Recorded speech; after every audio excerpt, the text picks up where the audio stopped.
Alors, quel métier est-ce qu'on peut exercer pour être digital nomade? Donc, comme digital nomade, c'est un mode de travail et non pas un métier, il y a plein de métiers en fait qui sont adaptables à ce mode de travail. Alors déjà, il y a une question de statut. On va retrouver dans les digitaux nomades des statuts très différents de salariés, même en CDI pour le compte d'une entreprise. Et donc là, la personne va simplement travailler loin de son entreprise. Mais on va retrouver aussi des freelances, des auto-entrepreneurs, des entrepreneurs. Et c'est vrai que souvent les digitaux nomades sont friands de liberté et donc se mettent à leur compte.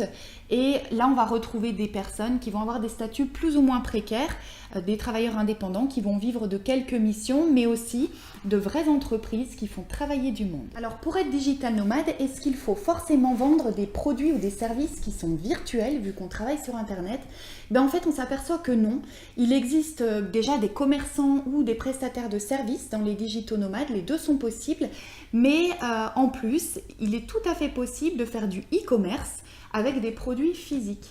Alors il y a un mode de commerce dans ce cas-là qui est vraiment privilégié qui s'appelle le dropshipping et là c'est simplement une façon de vendre qui est un peu différente où le e-commerçant ne va gérer ni le stock ni la préparation et l'envoi des colis aux clients.